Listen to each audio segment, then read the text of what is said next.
Sud Radio, l'invité politique, Jean-Jacques Bourdin. Ce matin, notre invité est Chemseddine Hafiz, qui est recteur de la Grande Mosquée de Paris. Bonjour. Bonjour. Merci d'être avec nous. Fin du Ramadan, dans la nuit de samedi à dimanche, c'est vous qui fixez la fin du Ramadan. Enfin, du moins, la conclusion du jeûne. Absolument. Donc, il y a une commission religieuse qui se réunit. Nous avons déjà des rapports de l'Observatoire de Paris et de Bruxelles. Oui. À qui je pose la question en leur demandant est-ce qu'il y a la possibilité de voir le croissant lunaire, etc. Donc, on me donne ce rapport que je soumets à la commission. Et à partir de là, donc, nous regardons quelles sont les possibilités de déclarer. Parce qu'aujourd'hui, l'enjeu, c'est est-ce que c'est dimanche? Parce que si nous faisons l'Aïd, donc la fin du jeûne, nous aurons fait cette année 29 jours. 29 jours. Si c'est lundi, ça sera 30 jours. Ce sera lundi ou dimanche? Très probablement dimanche. Dimanche soir. Dimanche matin. Dimanche donc matin. Le dernier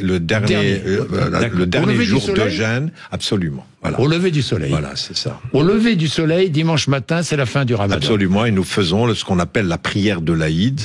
Oui. Et nous attendons de nombreux fidèles parce qu'aujourd'hui, effectivement, la mosquée, il y a depuis la fin du Covid un vrai engouement. Je crois que c'est valable pour toutes les religions, pour, je dirais, la spiritualité, pour le rite. Il y a un engouement. Il y a un retour à la mosquée. Oui. Mais c'est vrai dans toute la France? Dans toute la France et pour toutes les religions. Parce que, alors, c'est plus visible pour l'islam, parce que nous avons énormément de jeunes. Mais moi, je peux vous dire qu'après le Covid, nous avons été obligés d'instaurer pour le vendredi 2 offices de la prière du vendredi parce que, d'abord, moi, je refusais de laisser les fidèles prier à l'extérieur de la mosquée. Donc, on s'est organisé avec les services de police pour que nous puissions permettre aux fidèles d'entrer, de faire le premier office. Le premier office, il tourne entre 12 000 et 14 000 fidèles. Ah oui, c'est énorme. Ouais. Et le deuxième, entre 3 et 4 000. Donc, ça vous fait chaque vendredi à peu près 18 000 fidèles. Bien, Chemseddine Hafiz, regardons l'actualité ensemble. Boualem, qui vous concerne évidemment. Boualem Sansal, condamné à 5 ans de prison plus une amende de 500 000 dinars algériens, ça représente à peu près 3 500 €. Il est accusé d'atteinte à l'intégrité du territoire algérien pour avoir dit que le territoire marocain a été amputé au profit de l'Algérie sous la colonisation française.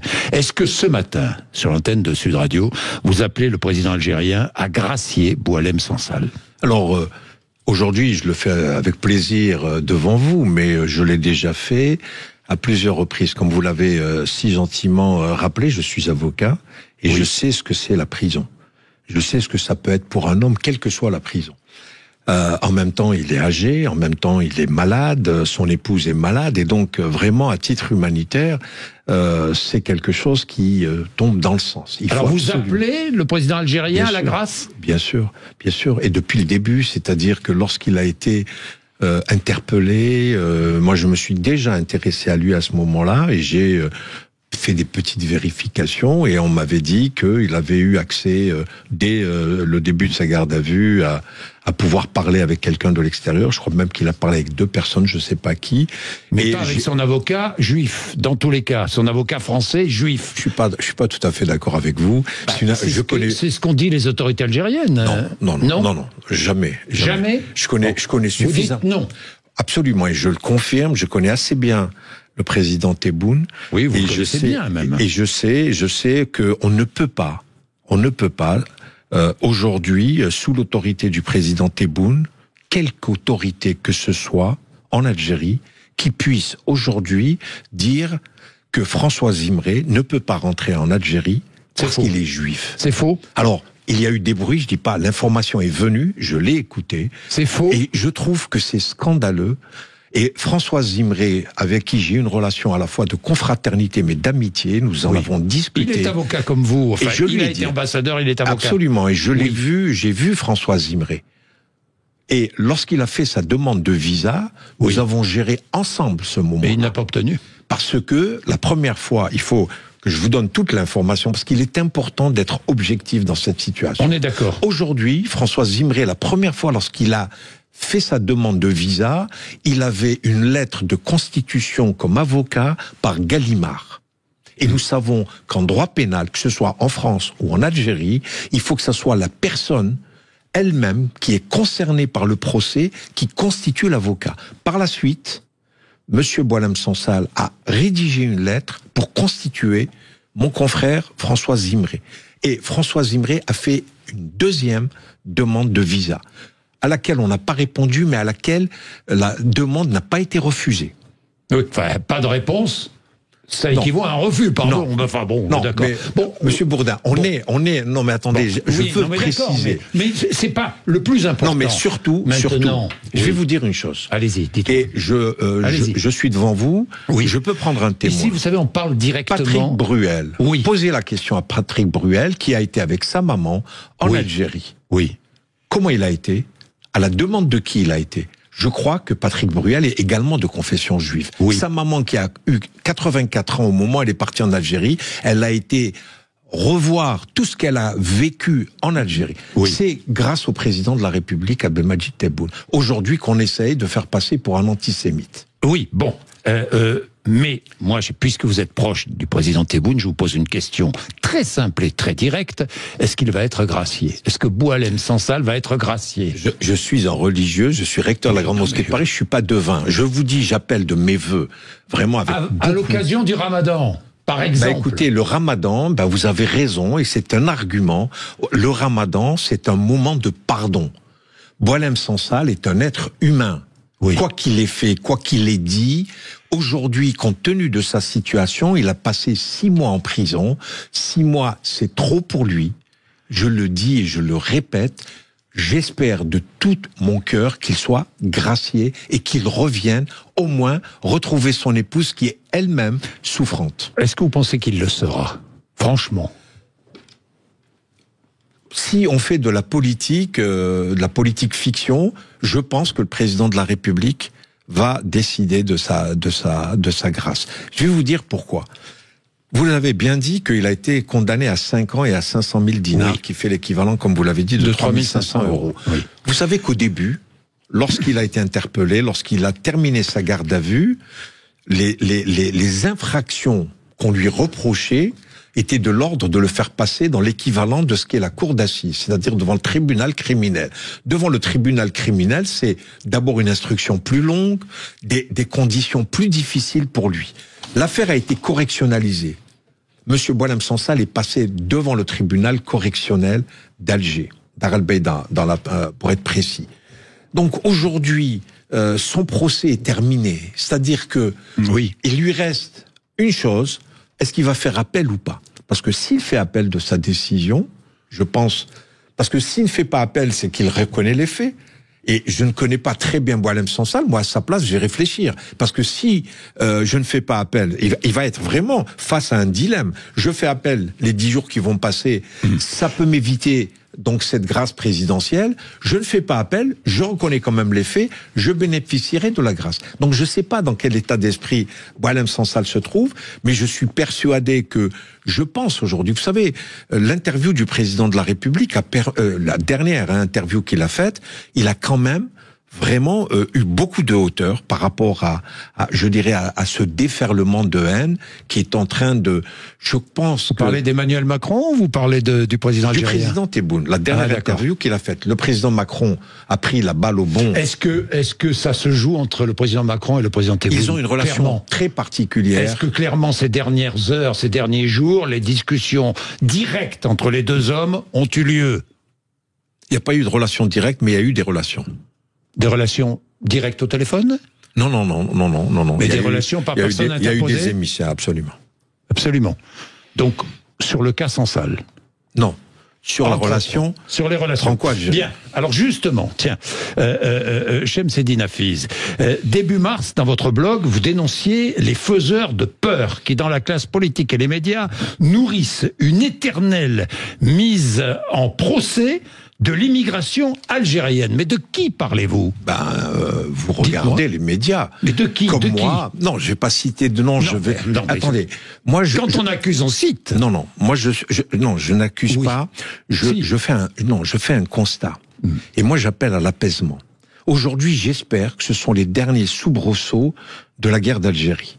Nous avons, de part et d'autre, en France et en Algérie, encore des personnes qui ont un vrai ressentiment de cette guerre d'Algérie, qui a été, je pense, au moment de l'indépendance, la France, comme l'Algérie, n'ont pas su gérer la fin de la colonisation.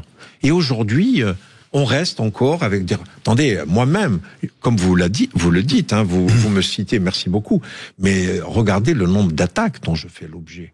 C'est inouï. C'est inouï pour une institution religieuse. Je suis devenu tout à la fois. Antisémite, islamiste, tout. On oublie le travail que j'ai fait. Quand vous parlez de l'islamisme, moi j'ai fait... Je vais vous en parler de l'islamisme. Alors, j'en parlerai à ce moment-là. Oui, on en parlera à ce moment-là. Mais oui, il y a aujourd'hui véritablement une chasse à l'immigration algérienne en France. Et je trouve que c'est injuste parce que les Algériens, depuis toujours, se sont intégrés dans la société française. Je vais vous dire ce qui fait mal le plus, c'est parce qu'on se ressemble tellement. Vous pensez que moi je suis pas intégré dans la société française? Quand j'étais avocat, vous pensez que on se disait tiens, c'est le petit arabe, le petit algérien? J'étais avocat. Et j'étais fier de porter la robe d'avocat. Donc, il faut arrêter aujourd'hui de faire des procès. Quand il y a eu dans le gouvernement, rappelez-vous Nicolas Sarkozy, le nombre de ministres qui étaient franco-algériens. Toujours, Jacques Chirac. Mais Chemseddine Hafiz, il faut comprendre aussi. Vous savez que je suis un homme pour comprendre, mais je sais que vous êtes un homme. Mais je suis très attentif. Je vous pose des questions précises. Pourquoi donc l'Algérie refuse-t-elle de reprendre ses ressortissants, obligés de quitter le territoire français? Et notamment, ça a marqué les Français. Et Bruno Retailleau insiste évidemment. Le terroriste de Mulhouse, par exemple, qui a tué en France. Oui. C'est vrai, c'est un concours de circonstances. Pourquoi est-ce que l'Algérie ne le reprend pas? C'est un concours de circonstances malheureux, ça je le reconnais, c'est vrai. Mais attendez, est-ce qu'aujourd'hui, il n'y a que l'Algérie qui ne récupère pas ses OQTF? Non, mais attendez. C'est pas une raison. Aujourd'hui, c'est parce que les autres font mal qu'on est obligé de mal faire. Attendez. Moi je crois, Monsieur Bourdin, que les OQTF auraient pu être expulsés si on avait respecté les règles. On n'a pas respecté les règles. On a mis quelqu'un dans un avion qui a comme conjoint, il vit avec une Française, il a des enfants français. En principe, de ce que je connais du droit de l'immigration... Vous parlez de qui?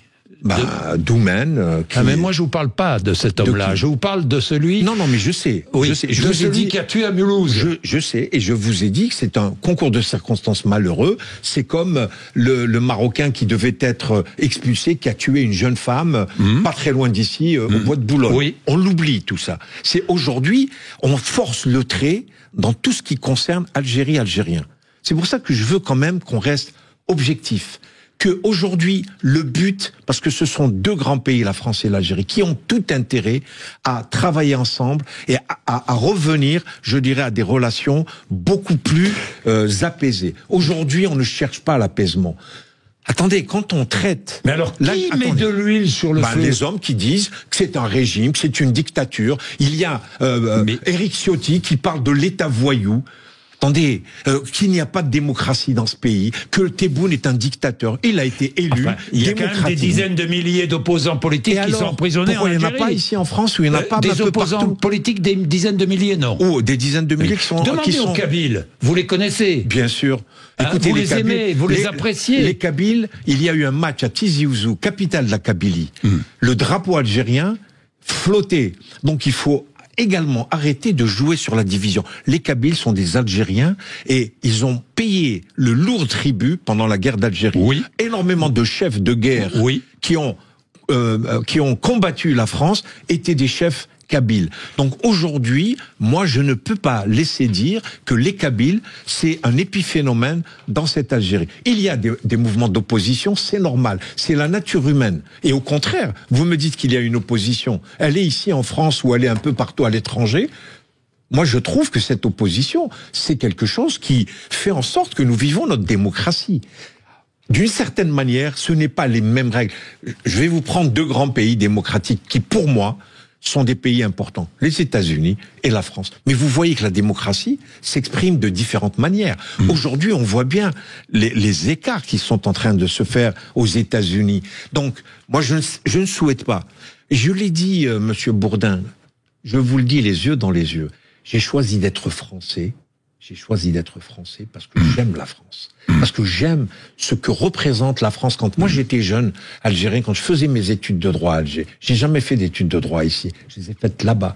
Ben, j'aimais le droit. J'aimais Robert Badinter. J'aimais ces gens-là qui étaient véritablement, pour moi, des symboles de ce qu'était à la fois la profession de droit, mais en même temps, ce qu'était véritablement la France, l'honneur de la France. Et aujourd'hui, je suis malheureux, vraiment malheureux, qu'on puisse traiter de la sorte un partenaire qui a toujours été là.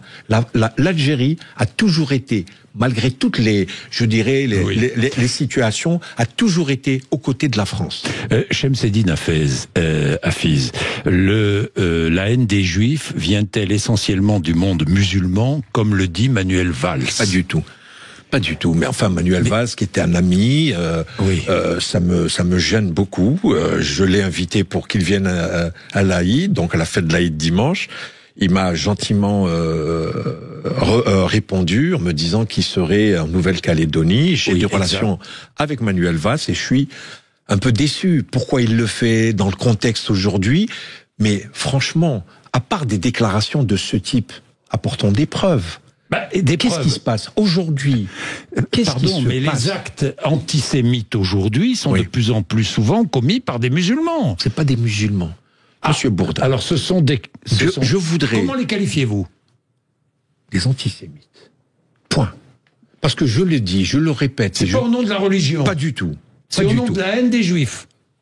D'une haine maladive des Juifs qui n'est pas la spécificité. Et pourquoi existe-t-elle et s'amplifie-t-elle cette haine des Juifs? Attendez, vous êtes dans un pays où il y a eu beaucoup d'antisémitisme, il y a eu énormément d'actions commises contre les Juifs. Moi, je l'ai dit, je l'ai répété, en tant que recteur de la Grande Mosquée de Paris, je ne peux pas laisser passer le moindre acte antisémite. Je vous rappelle que l'un de mes prédécesseurs, le fondateur de la Grande Mosquée de Paris, en 39-45, pendant la Deuxième Guerre mondiale, au moment où Paris était occupé, alors que la police française arrêtait des Juifs, Kadour Ben Rabrit venait les sauver au risque de sa vie. Son adjoint qui était... Vous feriez la même chose aujourd'hui. Bien sûr, je le ferai de la même chose.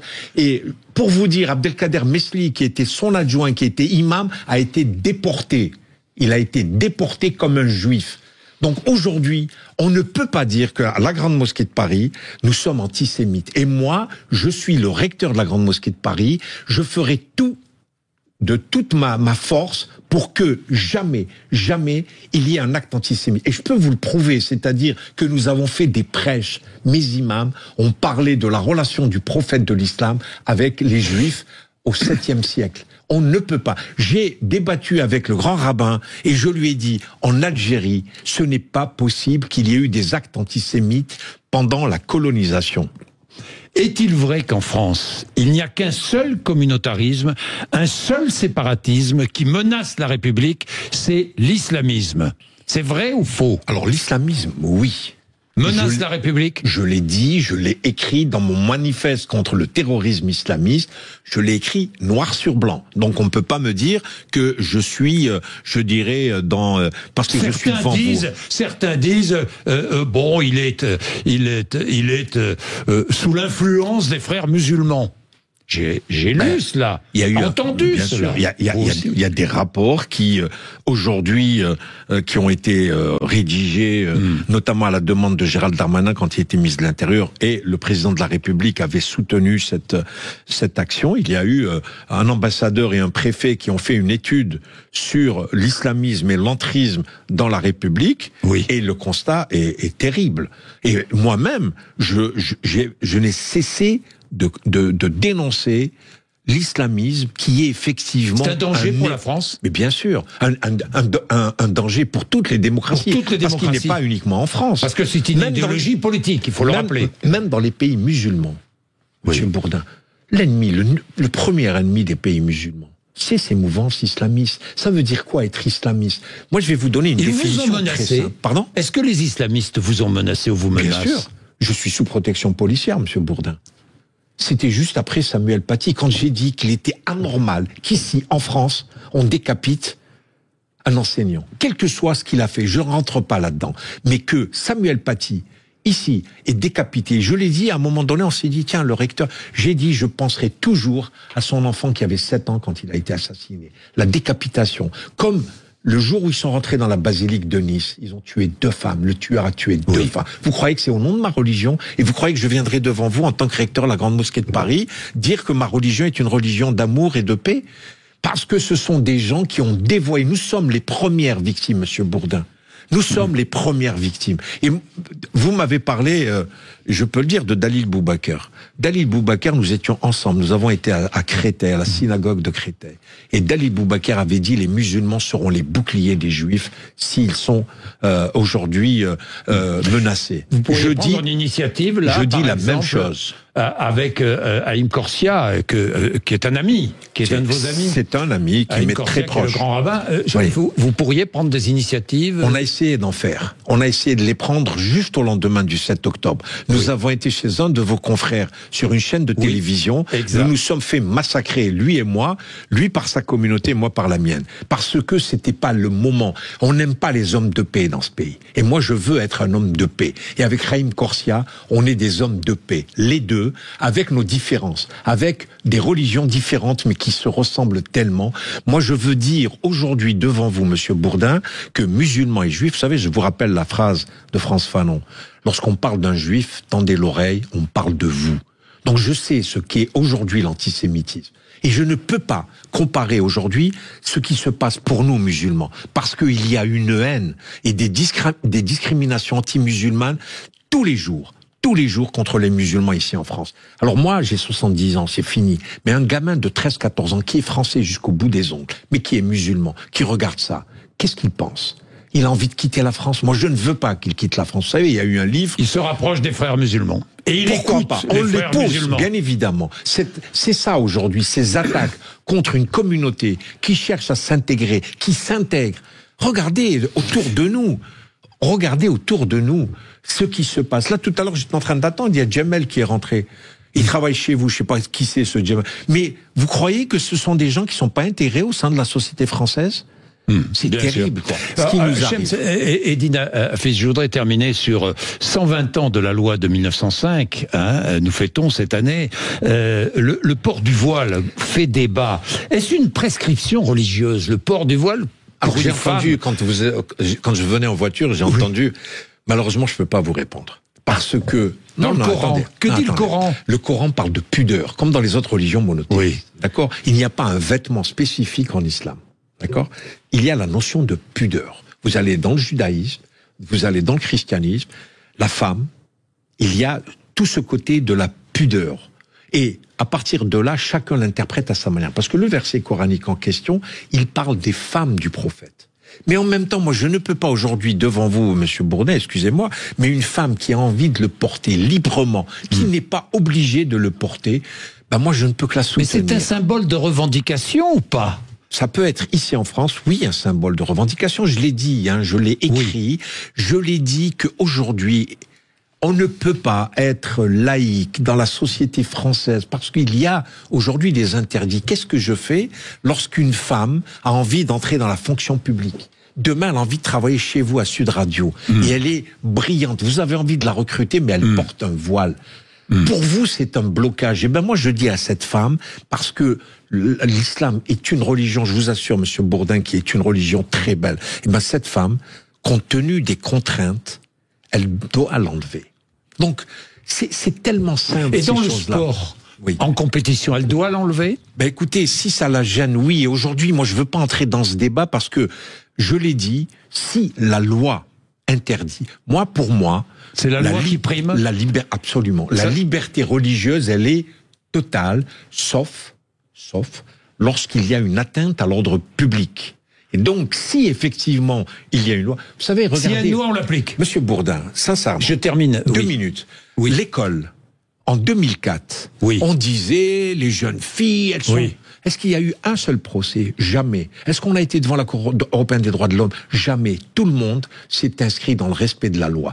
Quand on a interdit la burqa, c'était la même chose. Les musulmans sont respectueux des lois. Bien. Demain, alors, mais il faut arrêter. Donc je vous pose hommes très vite, parce que je suis déjà très en retard, je déborde. Dernière question. Les lois de la République sont-elles au-dessus de la loi divine? Mais bien sûr, ça je l'ai dit, hein, je l'ai écrit, je l'ai répété. Vous savez, par contre, je veux simplement préciser, quand je fais ma prière, Monsieur Bourdin, quand je suis seul avec Dieu, il n'y a que Dieu qui existe pour moi et qui a l'importance pour moi. Mais après, quand je suis devant vous maintenant, je suis dans une vie laïque, je ne sais pas quelle est votre religion, moi vous la connaissez parce que je suis recteur de la Grande Mosquée de Paris. Protestant. Voilà, il y a aucun problème pour moi. Et si nous devons, vous et moi, parce que nous sommes français, c'est ça la beauté de la laïcité, c'est que la loi prime pour vous et pour moi. Mais à partir du moment où vous êtes dans votre religion, comme moi je suis dans ma religion, bien évidemment, c'est tout à fait normal que le divin prime. Merci beaucoup d'être venu nous voir, d'avoir accepté de répondre à toutes mes questions, Shems Eddine Hafiz, qui est le recteur de la Grande Mosquée de Paris. Merci beaucoup. Merci de m'avoir invité. Merci Il est beaucoup. 9h.